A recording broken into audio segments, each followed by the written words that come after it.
नाम है ऋषभ निगम। मैं रिद्धि सिद्धि आर्ट स्टूडियो से हूँ। मैं भोपाल से वर्क करता हूँ, बट हमारा जो स्टूडियो है वो ऑल ओवर इंडिया वर्क करता है, ऑनलाइन एंड ऑफलाइन। आज अगर आपने ये सोचा कि नहीं मेरा तो हो जाएगा, मेरी उम्र है, मैं सब कर सकते हैं, मैं फोड़ दूंगा, नहीं। अगर आपका रेज्यूमे में या आपके एकेडमिक्स इतने स्ट्रांग नहीं है तो कोई और है जो पढ़ाई में भी स्ट्रांग है और आर्ट में भी स्ट्रांग है, और वो आपकी जगह ले ही लेगा। और तुम अगर इस धरती पर या इधर आए हो, ठीक है, तो एक नॉलेज को पास करने के लिए आए हो नेक्स्ट जनरेशन के लिए। और वो नॉलेज जो हर किसी के समझ में नहीं आ सकती।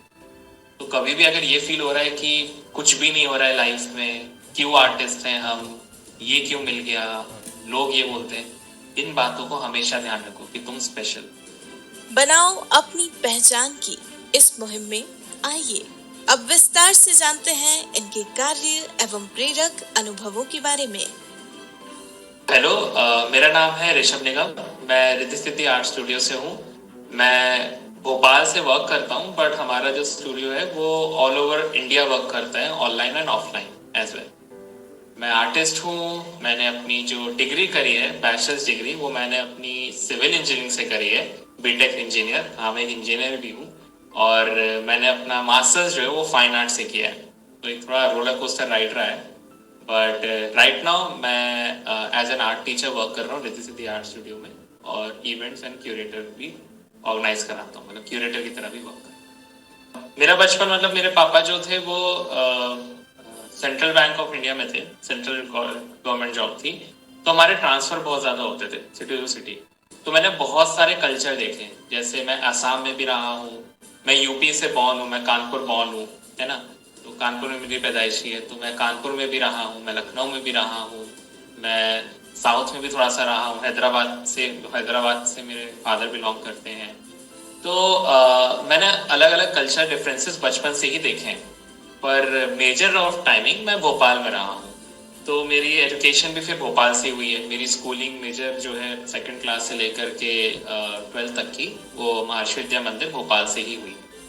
और उसके बाद मैंने अपना बैचलर्स किया बीटेक सिविल से, जैसा कि मैंने बताया, जेएलयू से, और मास्टर्स किया हमीदिया कॉलेज से। फैमिली बैकग्राउंड कैसा रहा है कि फैमिली काफ़ी अच्छा, वेल टू डू हम लोग की फैमिली है, और सभी लोग उसमें जॉब करते हैं। मेरी दो बड़ी सिस्टर है, वो भी अब जॉब करती है, और अब तो वो बाहर रहती है। सो जर्नी की स्टार्ट कैसे हुई ये तो मुझे नहीं पता। इट्स नॉट लाइक कि आज शाम को 4 बजे हमारी जर्नी चालू हो रही है ट्रेन के रिजर्वेशन जैसा नहीं है आर्टिस्ट की जर्नी। तो वो मुझे जितना अच्छे से याद है, मुझे अपनी जो शुरुआत की अच्छे से याद है, वो ऐसा है कि जब मैं 5th क्लास में था तो मैं बहुत ज़्यादा बदमाश था। हम बड़े भी हो रहे थे, है ना। तो मेरी मम्मा को बहुत ज़्यादा डर लगता था। मेरी मम्मा भी आर्टिस्ट है वैसे, मैंने मम्मा से ही चीज़ें बहुत ज़्यादा अडेप्ट करी हैं ऑल थ्रू द लाइफ। तो मेरी मम्मा ने मुझे एक, मेरी कॉलोनी में आंटी रहती थी, सक्सेना आंटी, उनके पास भेज दिया था शाम के टाइमिंग में जब हम लोग खेलने जाते थे, कि मैं थोड़ा सा ड्राइंग में अपनी रुचि रखूँ, सारी चीज़ रखूँ। उनको हमेशा लगता था कि मेरे अंदर एक कलाकार है, उनको हमेशा से लगता था। और ये वो रिले रेस होती है ना, कि आप एक, 4 लोग भागते हैं, आप एक इंसान भागता है, फिर वो एक ऑब्जेक्ट होता है वो उसको देता है, फिर वो भागता है आगे, उसको ऑब्जेक्ट देता है। तो एक रिले रेस ही है। मैं अपने मम्मा से लिया कला का टैलेंट, और फिर मैं अब आगे जा रहा हूँ। तो आया तो यहीं से ही है, पर डेवलप कैसे हुआ वो मेरी खुद की जर्नी है। मैंने धीमे धीमे अपनी ड्राइंग पे वर्क करना शुरू किया। उन्होंने तो मुझे सिखाया, सक्सेना आंटी ने मुझे बहुत सारी ड्राइंग सिखाई, बहुत सारी चीज़ें सिखाई, टेक्निक सिखाई। पर वो स्ट्रिक्ट भी थी मेरे को लेकर के, उनको भी लगता था कि इसके अंदर टैलेंट काफ़ी ज़्यादा है। तो मैं बचपन से ही मैंने स्केचिंग सीखी। पर कलर पे वर्क करना मैंने शायद 7 इयर्स के बाद सीखा था, क्योंकि मुझे अलाउड नहीं था, आई डोंट नो व्हाई शायद वो चाह रहे थे कि मैं थोड़ी सी सॉर्ट ऑफ तपस्या करूँ, या सॉर्ट ऑफ ऐसे जॉनर में रहूँ कि हाँ नहीं, तेरे को स्केचिंग ही करनी, उसके बाद देखना जब तुम्हारा मन करे। और इसका फ़ायदा भी हुआ कॉलेज टाइम पर। मैंने अपना थ्रू आउट द कॉलेज मैंने अपने सारे खर्चे अपने ड्राइंग से निकाले, कमीशन वर्क से निकाले। तो वो एक सेकंड ऐसा पड़ाव था कि मैंने कोई नई चीज़ अपने अंदर सीखी, ठीक है, कि आर्ट से कमाया कैसे जाता है। और फिर जब मैं 3rd ईयर में आया तो मैंने पहली आर्ट एग्जीबिशन ऑर्गेनाइज कराई।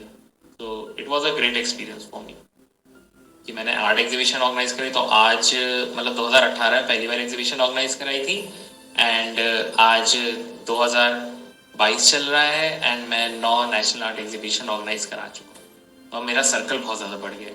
तो इसी चेक पॉइंट्स में मेरी जर्नी पूरी रही है। मतलब जो भी खर्चे थे, जैसे इंजीनियरिंग टाइम में एक अपने खर्चे होते हैं, लाइक आप कुछ चाहते हो करना, राइट, आप घूमना चाहते हो, आप उम्र होती है, अपन चाहते हैं कि अपन अच्छे से घूमे फिरे, अपने शौक पूरे करें। तो मैंने अपने फादर से चीज़ें सीखी कि जितने भी शौक पूरे करने करो, पर अपनी कमाई के करो। तो शौक में भी एक लिमिट रहेगा और सीखने के लिए भी बहुत कुछ रहेगा। और मैंने वही किया भी। मैंने कला से जितना मैं कमा सकता था मैंने कमाया। कमाने के लिए मैंने कभी कला नहीं अपनाई, पर मैंने उससे मुझे जितना मुझको मिला मैंने अपने इंजीनियरिंग टाइम में बहुत एंजॉय किया। और तब मुझे समझ में आया कि मैं इसको मतलब इसमें मैं कुछ बड़ा कर सकता हूँ। और वहाँ से एक दूसरा चेक पॉइंट मेरी लाइफ में आया जब मैंने 2018 में एक आर्ट एग्जीबिशन ऑर्गेनाइज कराई।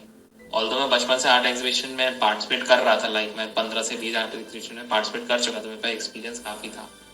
पर जो चीज़ें मैंने फेस करी थी मैं नहीं चाहता था दूसरे फेस करें, इसलिए मैंने उनके लिए एक आर्ट एग्जीबिशन ऑर्गेनाइज कराई थी 2018 में स्वराज भवन में। और वो बहुत बहुत बहुत ज़्यादा सक्सेस थी।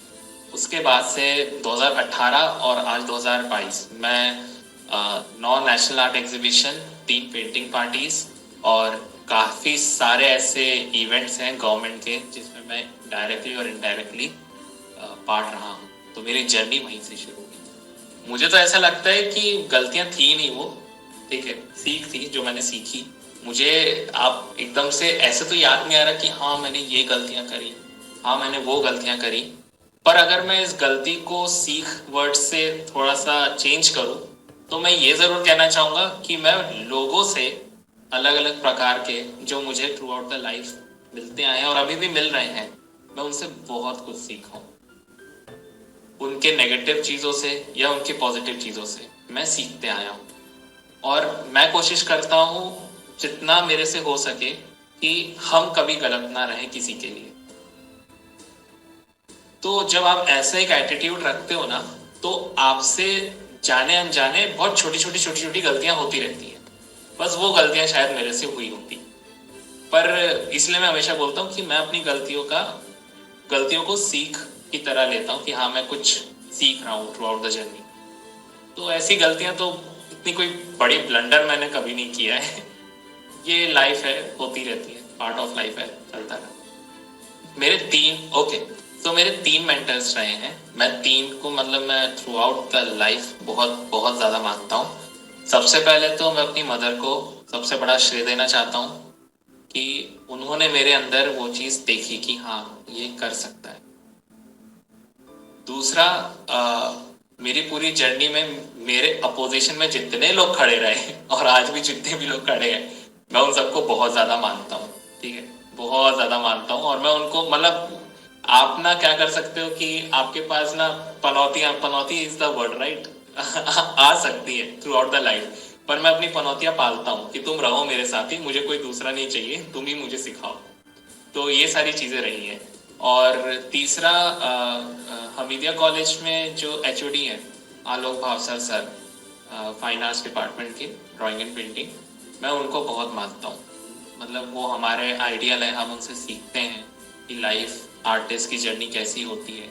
हम लोग हमेशा बॉलीवुड स्टार्स या फिर ऐसे प्रोफाइल पे पढ़ते रहते हैं, पर हमें उन लोग को भी देखना चाहिए जो लिटरली रियल लाइफ हीरोज हैं, मतलब जिनके बारे में आप सामने मिल सकते हैं उनसे कभी और डाउन टू अर्थ भी रह सकते हैं। 2 चीज़ें मुझे बहुत ज़्यादा पसंद है, एक्चुअली 3। मैं म्यूज़िक बहुत सुनता हूँ, गाने का मेरे को बहुत ज़्यादा शौक है, वो भी वो गाने जो शोर नहीं होते, है ना, अच्छे गाने जिनके लिरिक्स काफ़ी अच्छे होते हैं। पोएटिक गाने मुझे बहुत ज़्यादा पसंद है और इसी वजह से मुझे पोएम्स लिखना भी बहुत ज़्यादा पसंद है। मैं पोएम्स काफ़ी लिखता और मुझे बुक्स पढ़ना तो बहुत ही ज़्यादा पसंद है। वो भी माइथोलॉजी की बुक्स पढ़ना, है ना, किसी की जीवन के बारे में पढ़ना कि वो कैसे बढ़े, आगे बढ़े। तो मैं बुक्स बहुत ज़्यादा पढ़ता हूँ, मुझे बुक्स पढ़ना भी बहुत, यही मेरा फ्री टाइम। मेरा ये मानना है कि जितने भी आर्टिस्ट हैं जो ये सुन रहे हैं, ठीक है, जो मुझे देख रहे हैं, बस इतना सा ध्यान रखो कि ईश्वर के अंश के छोटे से रूप का, बहुत ही छोटे से रूप का विकसित रूप हो तुम, ठीक है।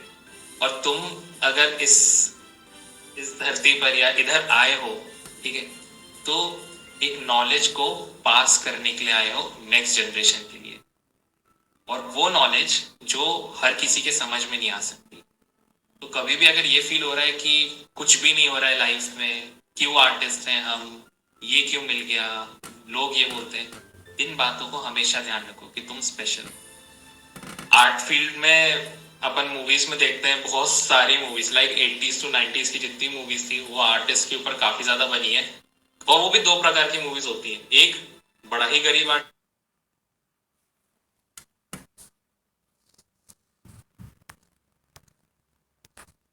हम, ये क्यों मिल गया, लोग ये बोलते हैं, इन बातों को हमेशा ध्यान रखो कि तुम स्पेशल। आर्ट फील्ड में अपन मूवीज में देखते हैं, बहुत सारी movies like 80s to 90s की जितनी मूवीज थी वो आर्टिस्ट के ऊपर काफी ज्यादा बनी है। और वो भी दो प्रकार की मूवीज होती है, एक बड़ा ही गरीब आर्टिस्ट, दो बड़ा ही अमीर आर्टिस्ट, ठीक है। यही दो प्रकार की मूवीज बनी है, मत जाओ उसमें, वो रियलिटी नहीं है, ठीक है। दोनों ही रियलिटी नहीं है। रियलिटी यही है, किसी भी करियर में अगर आपको मतलब किसी भी फील्ड में अगर आपको अपना करियर बनाना है, 10 years लगते हैं, ठीक है, वेल सेटल होने में। चाहे आप बिजनेस रन करो, चाहे आप खुद को ब्रांड करो, चाहे आप प्राइवेट में रहो, किसी में भी रहो, 10 साल लगते हैं, ठीक है। पहली चीज ये ध्यान रखो। अब दूसरी चीज, करना क्या है, कैसे अंदर घुसना है, कैसे सरवाइव करना है। सबसे पहला तो वर्ड यही है, सरवाइव कैसे करना है। 3 रास्ते हैं और तीनों रास्ते ही यही 3 रास्ते हैं। पढ़ाई करो, ठीक है, नहीं पसंद है करना तब भी करो, अपनी एजुकेशन से मत भागो, एजुकेशन बहुत जरूरी है आज की डेट में।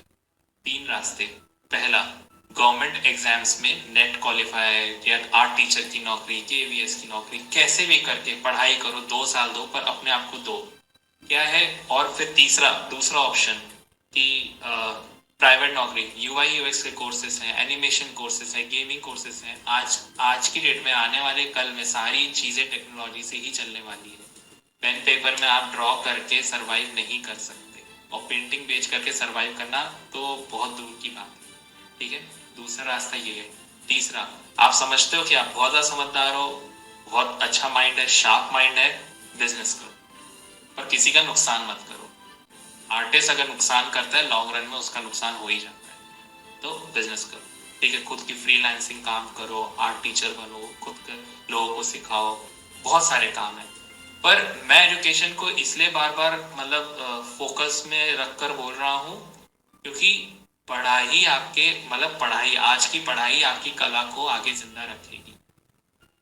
आज अगर आपने ये सोचा कि नहीं मेरा तो हो जाएगा, मेरी उम्र है, मैं सब कर सकते हैं, मैं फोड़ दूंगा, नहीं। अगर आपका रेज्यूमे में या आपके एकेडमिक्स इतने स्ट्रांग नहीं है, तो कोई और है जो पढ़ाई में भी स्ट्रांग है और आर्ट में भी स्ट्रांग है, और वो आपकी जगह ले ही लेगा। तो मेरे ख्याल से मैं खुद पे भी ये चीज़ें बहुत अप्लाई करता हूँ, इसलिए मैं आज भी पढ़ाई कर रहा हूँ। मेरा एमए होने के बाद भी मैं रुका नहीं हूँ। मेरा भी यूआई यूएक्स से आईआईटी गुवाहाटी से कोर्स चल रहा है, तो मैंने उसके लिए सिलेक्शन दिया, मैंने पढ़ाई करी, मैं सिलेक्ट हुआ। तो मेरी पढ़ाई भी चल रही है, मैं बिजनेस भी रन कर रहा हूँ, मैं एक आर्ट टीचर भी हूँ। So that's how you need to make yourself to survive. मैं मतलब शुरुआत से ऐसा कुछ भी नहीं था कि मैं आर्ट फील्ड में जाना, मैंने बताया ना, शुरुआत में ही बोला कि 12th तक तो मेरे को पता ही नहीं था। हाँ, 12th में मैंने ये जरूर डिसाइड किया था कि मुझे एक आर्किटेक्ट बनना चाहिए, क्योंकि मेरी मैथमेटिक्स स्ट्रांग थी, और मुझे लगता था, और जितना मैंने कोर्स पढ़ा था, जितना मैं चीज़ों को ऑब्जर्व करता था, मुझे लगा कि आर्किटेक्ट बनना चाहिए। बट फिर फैमिली ने बोला कि नहीं, सिविल इंजीनियरिंग कर लो, वो आर्किटेक्ट से ऊपर होता है, अच्छी जॉब वॉब लगेगी। तो मैं उसमें ही फंस गया बस। तो इंजीनियरिंग एक ऐसा टाइम था जब मैंने इस चीज़ को ढूंढा कि भैया देखो ऐसा है इंजीनियरिंग, आप इंजीनियरिंग, और अच्छा मैं इंजीनियरिंग में भी टॉपर था, ठीक है, मुझे, हाँ, मुझे गोल्ड मेडल मिला था इंजीनियरिंग, वो भी सिविल इंजीनियरिंग में। पर उन 4 सालों में मैंने ये चीज़ ज़रूर जान ली कि मैं इंजीनियर नहीं हूँ। पढ़ाई करना अलग होता है, इंजीनियर बनना अलग होता है। पढ़ाई में मैं अच्छा तो निकल लिया, पर इंजीनियर में नहीं बन सका। और शायद यही रीज़न था कि मैंने अपने आप को और थोड़ा सा एक्सप्लोर किया, और जब एग्जीबिशन कराई तब पता चला कि नहीं, मैं दूसरों के लिए बना हूँ, मैं इंजीनियर नहीं बना। थैंक यू सो मच, आपने अपना समय निकाला, अपना समय मुझे दिया कि आप मुझे सुन सको, और हमेशा मोटिवेटेड रहिए, कोई दिक्कत नहीं है, सब चलता रहता है, ठीक है। और अगर कोई और भी दिक्कत आए तो आई एम डैम श्योर कि यहाँ पर और भी आर्टिस्ट होंगे, और भी लोग हैं जिनके आप वीडियोस देख सकते हैं। सुबह होता है, एक छोटी सी डोज लो, दिन बिताओ, बहुत अच्छा लगेगा। So thank you so much.